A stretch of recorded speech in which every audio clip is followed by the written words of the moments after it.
One day later, Eric Reibe is still happy to be an effing Husky. You're locked on.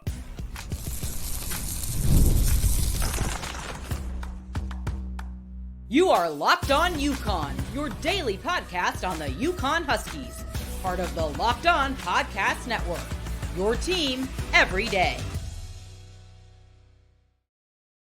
Thanks for making Locked On UConn your first listen every day. We are free and available wherever you get your podcasts and on YouTube, part of the Locked On Podcast Network, your team every day. Before we dive into today's show, I'd like to take a quick moment to ask for a small favor. If you're enjoying this content, go on YouTube, subscribe. If you're watching it on YouTube and you're a subscriber, go to your audio versions on your phone right here. Just click the podcast follow button. I mean, I got my mom to do it. She's like 72 years old, doesn't know how to do anything technical, and she was able to follow on socials and everything that goes with it. It all helps, guys. It really helps the show grow, and I genuinely appreciate your support.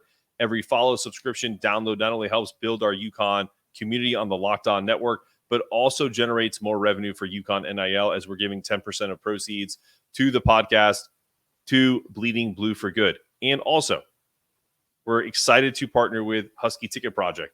We gave $230 today to the Husky Ticket Project in the name of Eric Reibe's commitment. So I'm partnering with them for 10% of all revenue to go to Husky Ticket Project as well. Thanks for being a part of this journey with me and for making Locked On UConn your first listen every day. Okay, as always, now on Tuesdays and Thursdays, we bring in our co-host, Dan Meehan. Let's bring him in from Exit 68. Where are you, Dan? There you are. I didn't put you on the screen. There you are. How you doing? We just secured a massive addition here with Eric Reibe.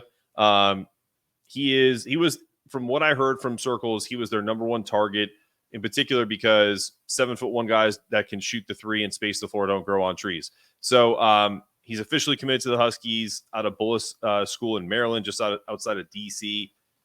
What was your initial thought outside of the obvious, his comments about being a Husky that kind of lit the Twitterverse on fire? Like Eric Reibe, I was very happy, along with many other Husky faithful.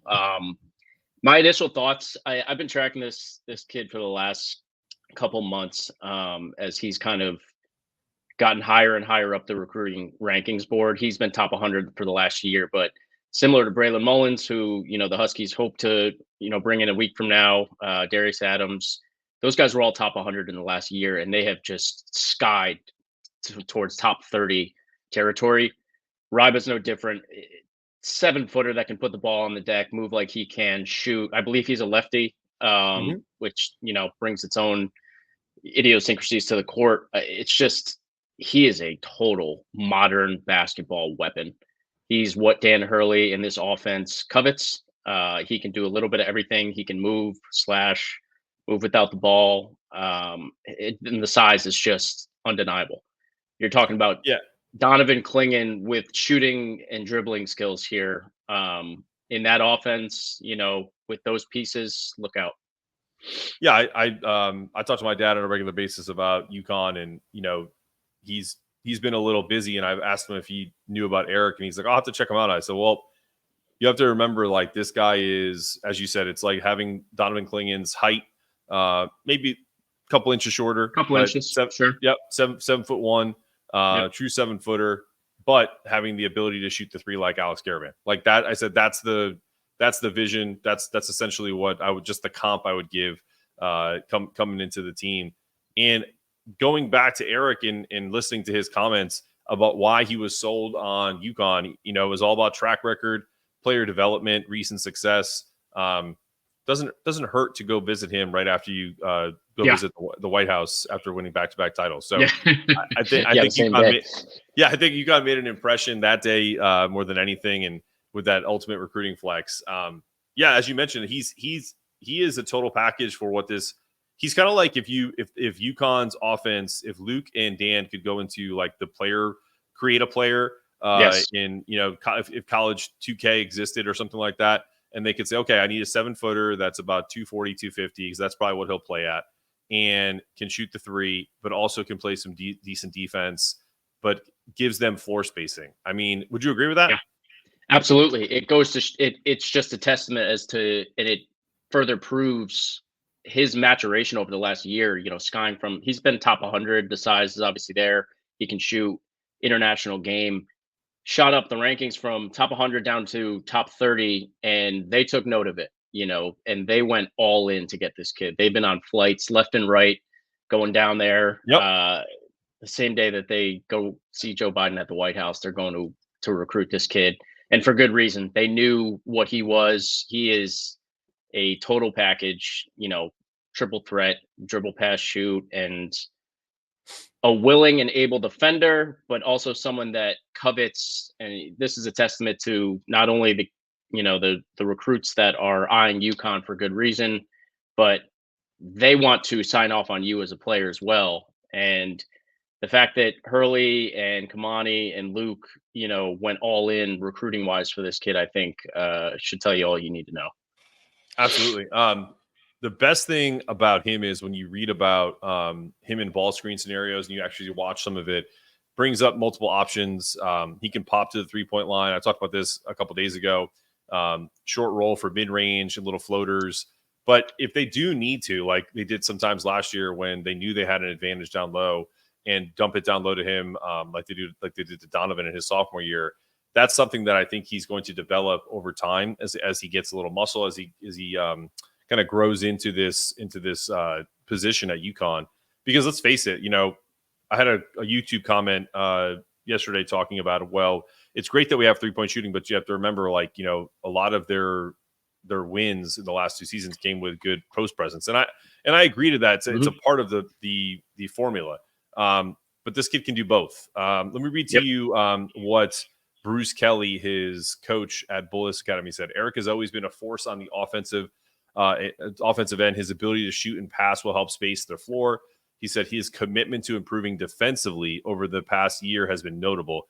He can now move his feet well enough to switch on pick and rolls, which is key for UConn, and keep the ball handler in front of him. He's also very comfortable covering perimeter players as his primary matchup. So I think the fact that he's multifaceted, and you don't like, the one thing that I felt like, and it's such a small thing, when Donovan would play and there was a center that could come out, he definitely had a harder time coming out to the 3-point line. This kid's a little lighter, a little more agile, I think has that ability, and it's going to show it in a UConn uniform. You speak to Donovan coming out towards, further away from the basket. That was something that he just didn't have as a freshman. Mm-hmm. He was a 3-star, junior coming into senior year, became a 4-star. They molded him into an NBA draft pick, top 10. He, the size was always there. The defensive prowess and kind of shot blocking intuition was always there with Donovan.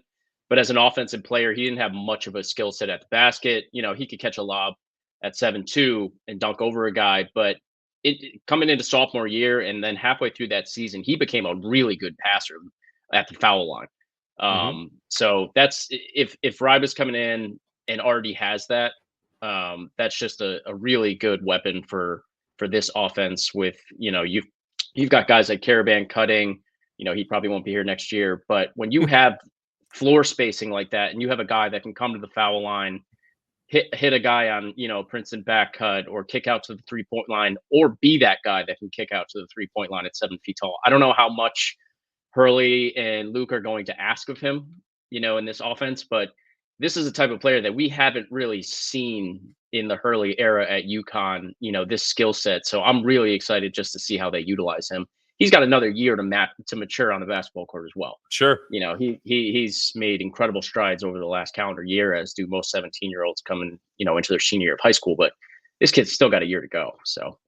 No, I agree. And what's interesting is you mentioned you wonder how much they're going to ask of him. I think initially, I'll give you some insight. Like when one of my good friends is the head basketball coach at Cincinnati, but he was a coach at UNCG where I live, and I would go to their practices because I'm a hoops head. And one of the drills he had for his like stretch 4s and 5s was, if you can consistently make, I think it was 20 or 25 3-pointers within a certain time frame, might have been a minute, one of the drills, I forget exactly what it is, then I'll let you shoot them in the game. Yeah, that was your green light to shoot it in the game, because there's a consistency with it. I would imagine that Dan has something probably even more, not as simple as that. No disrespect to Wes, my guy, but it's one of those things where I would imagine he's already got that skill set, and they've seen it. So I don't think they're going to take that away from him as a weapon, because it is a weapon. Yeah. His ability to bring someone out, even if he's not shooting at a 40% clip his freshman year, takes 3 of them a game, makes 1, and that immediately brings that center out and gets those back cuts like you're talking about. Gives driving lanes for Darius Adams, for Ahmad Noel, and others. Maybe Jaden Ross will still be on the team. These are the things that they think about going forward. So I'm super excited about his ability to space the floor.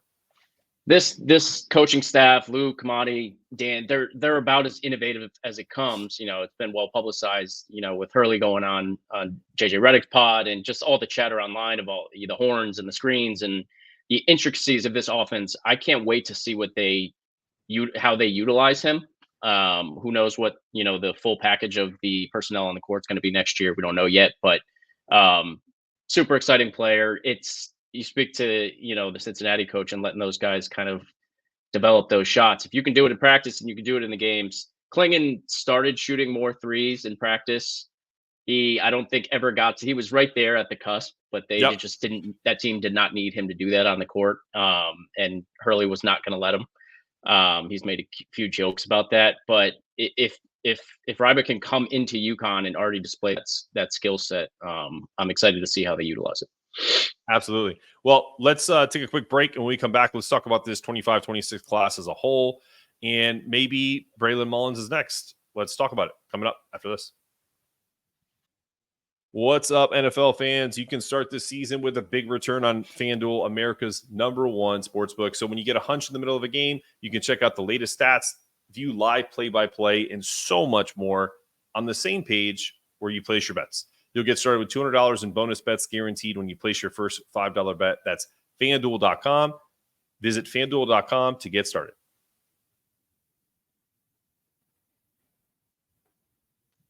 All right, let's get FanDuel out of here and bring Dan back in.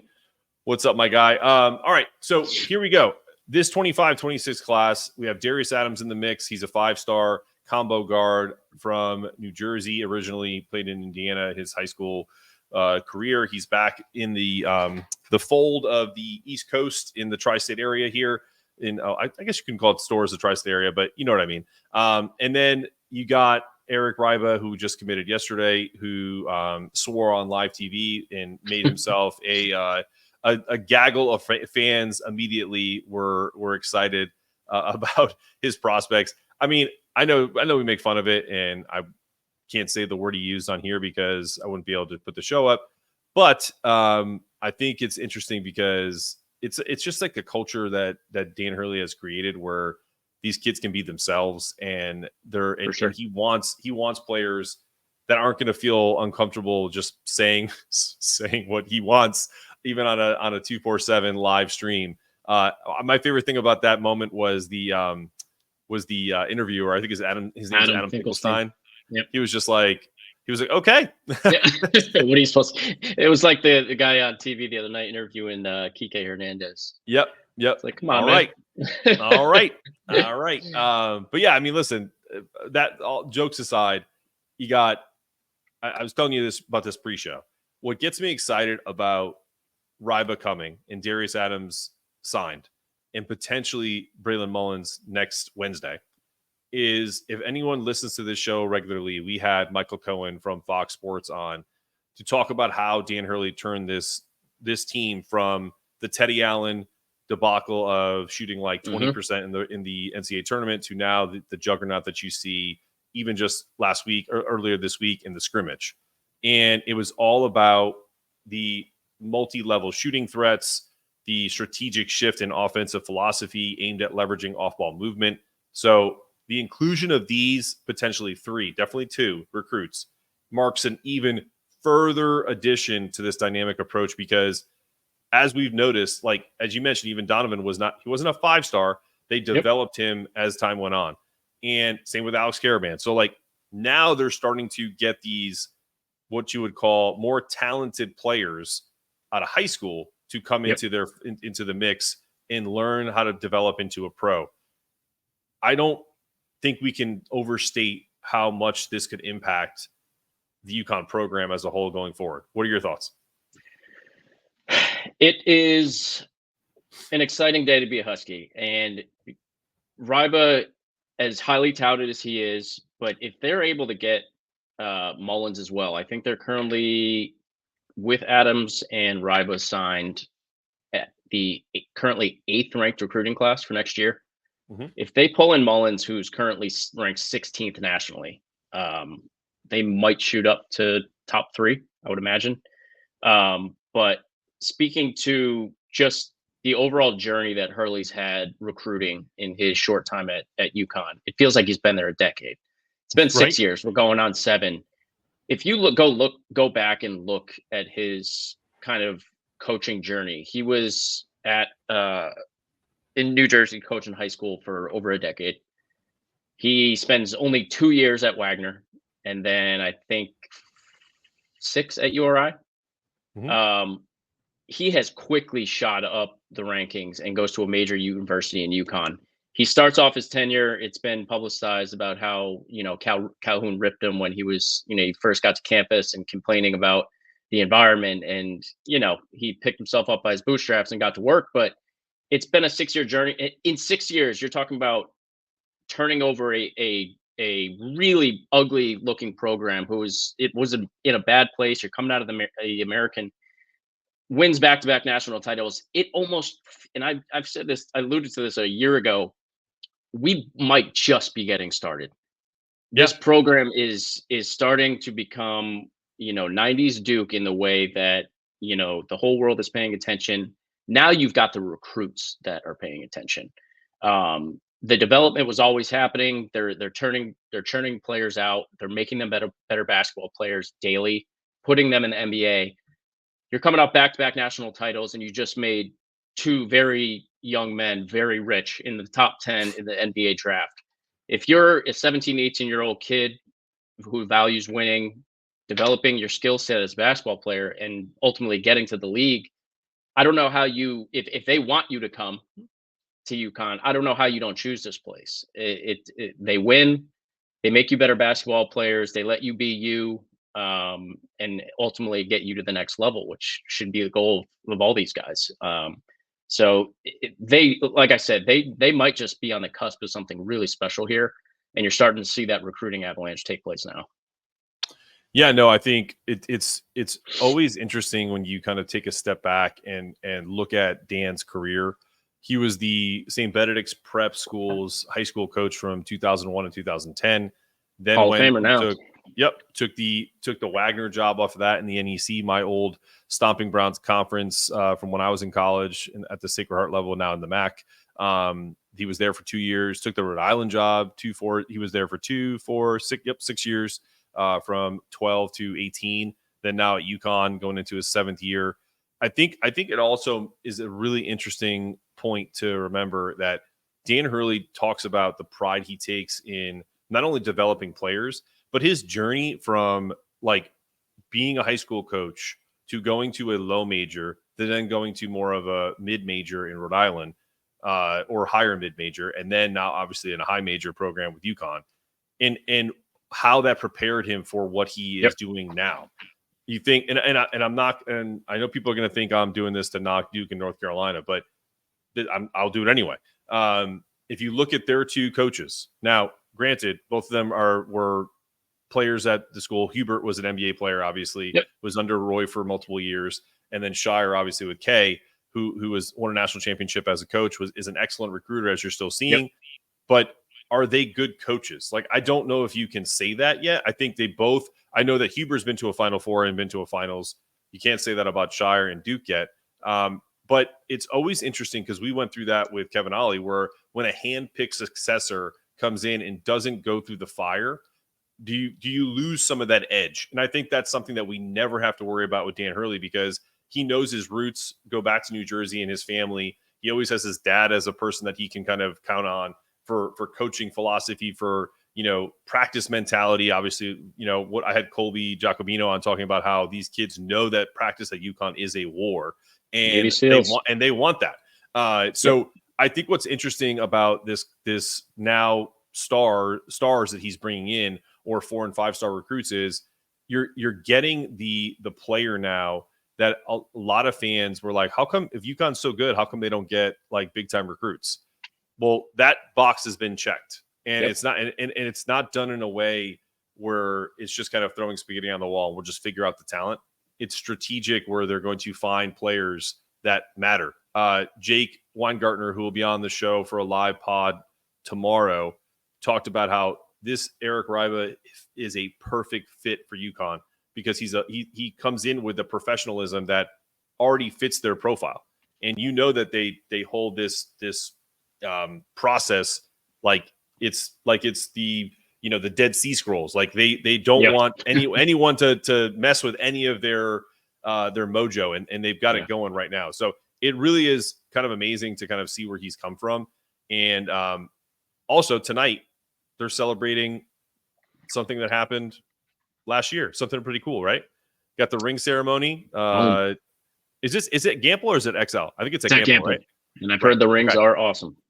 I'm sure we will see them, but this is from UConn's Twitter page. It's the 17th. It's tonight. I think it's at 7. I think tickets are still available. So if you're in Connecticut and you want to go, jump on. One for the thumb. UConn. Yeah, one for the thumb there for the opposite side. Which I think this is funny because it's like, all right, well, hey, we have this whole hand here. We're gonna get a 6th, and maybe there'd be a 7th. UConn's social team is second to none. They bring it. They're doing a phenomenal job. All right, when we return, we're going to come back and talk about this idea of dynasty mode and what this could look like when you think about the players that they're bringing in. We didn't touch as much on about Braylon, but let's talk about him a little bit more and what he can bring to the table as a third recruit to this already top 10 class. Coming up after this.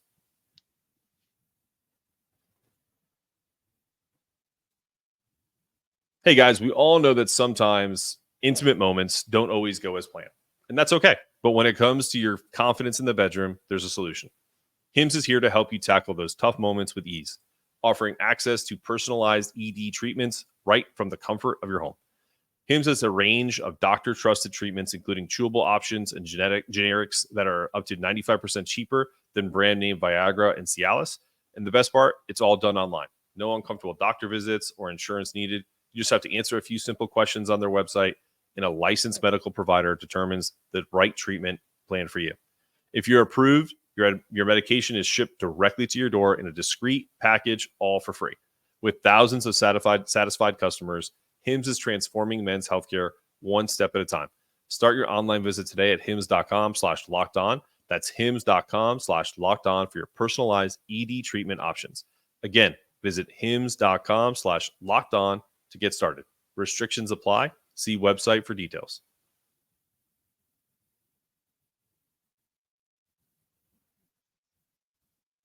All right, we're back on Locked On UConn with Dan Meehan of Exit 68. All right, man. Are we in dynasty mode? Simple question. Yes. Simple answer.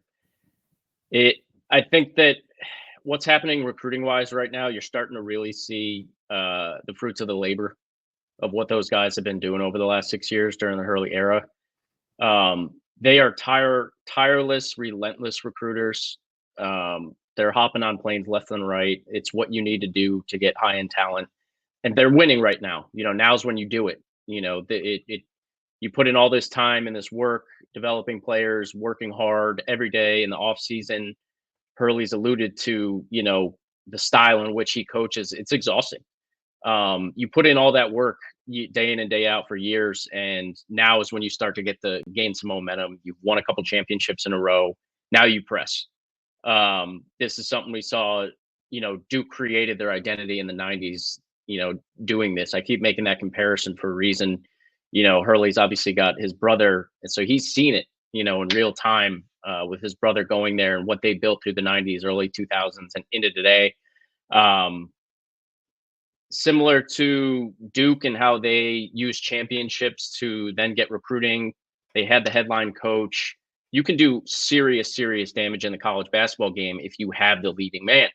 UConn does right now, and you're starting to see a little bit of snowballing effect with the recruiting, where the recruits are starting to recruit each other.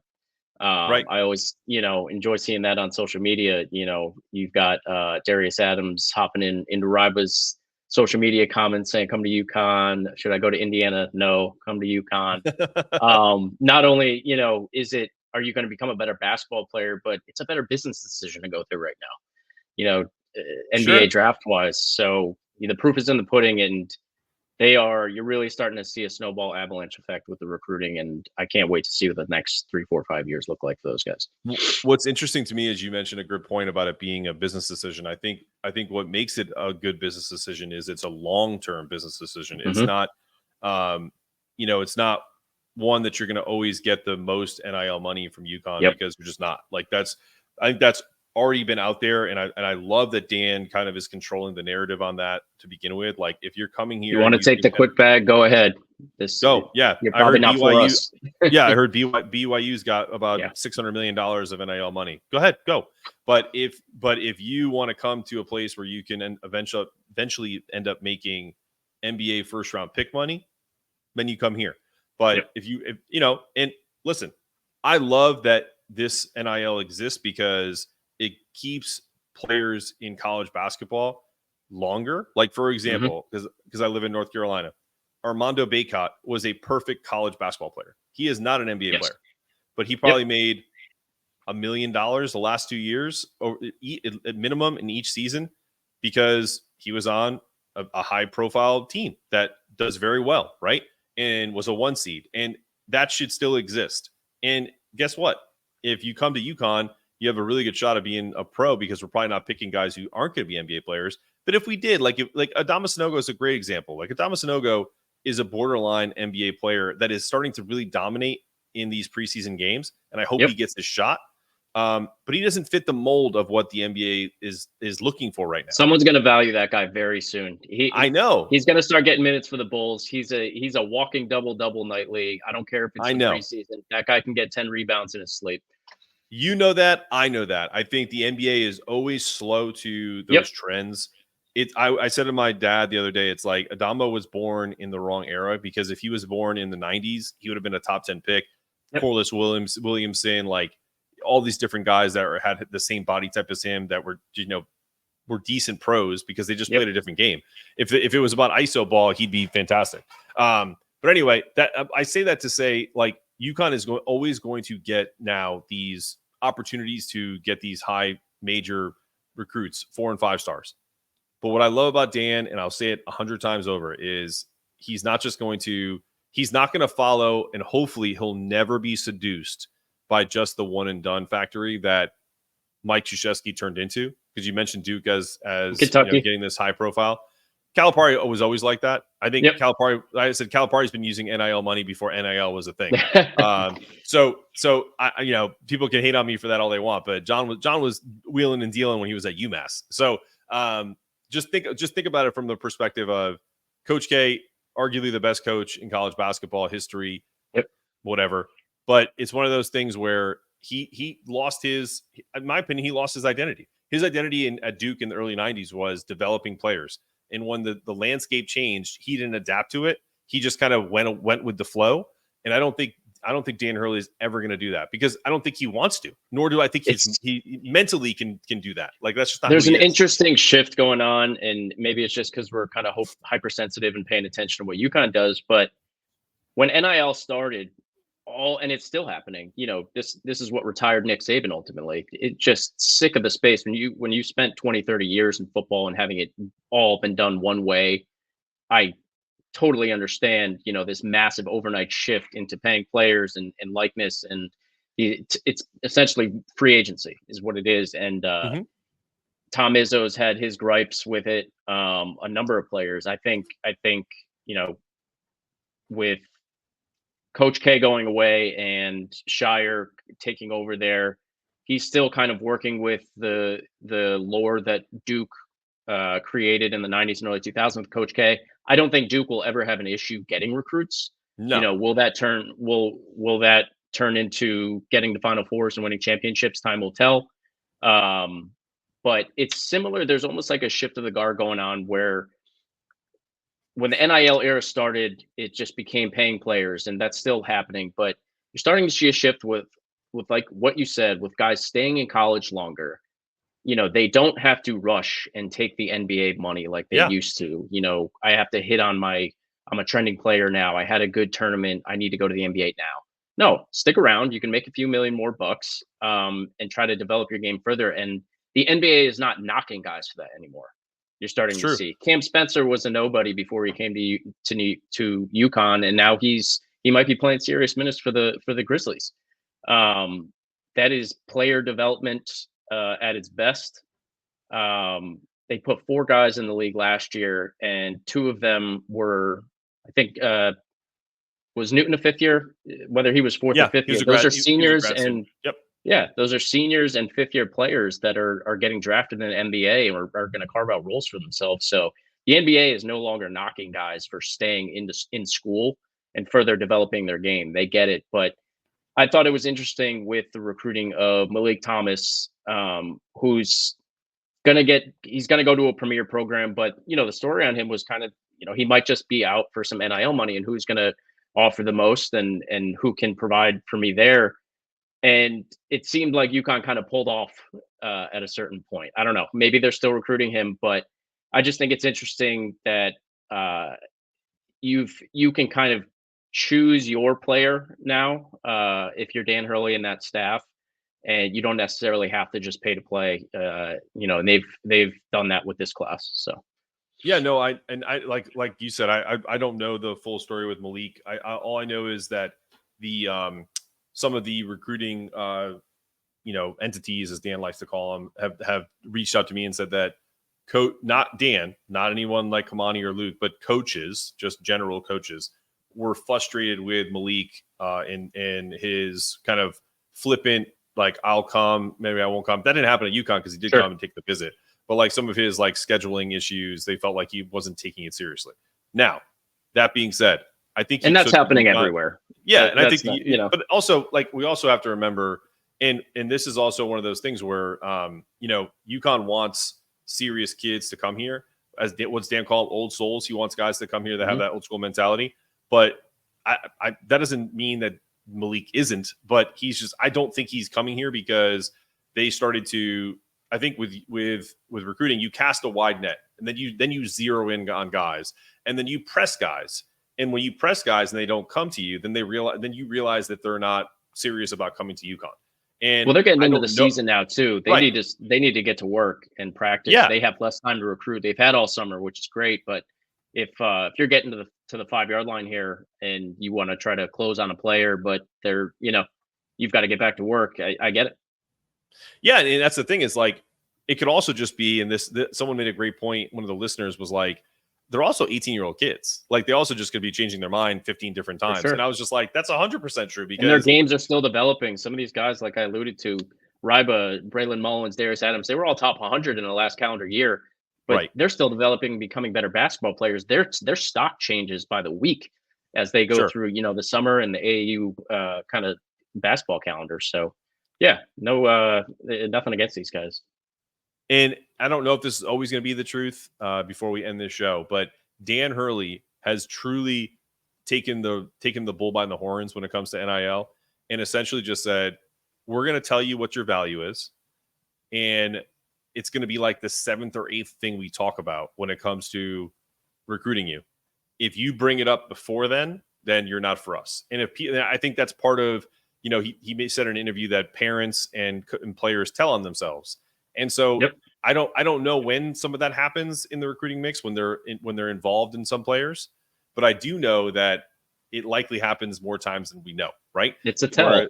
It's a tell. It's a poker tell. That's all it is. Yep. It's like you showed your hand too soon, and that makes us uncomfortable. And you're right. We probably pull off. But again, I need to say this because I don't want anyone to take this out of context. Do we know that for sure? No. But these are just our opinions, and we love UConn. And I honestly am super excited about this class. I think you're 100% right. We are in dynasty mode right now, and it's only on the ascension. So if you're going to a ring ceremony tonight, enjoy it. Have a great time. Guys, this has been another episode of Locked On UConn. Dan Meehan, my co-host 2 times a week now. Really appreciate him being a part of the show. Go check out Exit 68 if you can, and some cool designs that he does on his site for shirts and apparel and whatnot. Listen, stay locked on, stay connected, make sure that toughness meter is always rising. And as always, go Huskies. Now go Huskies. Yeah.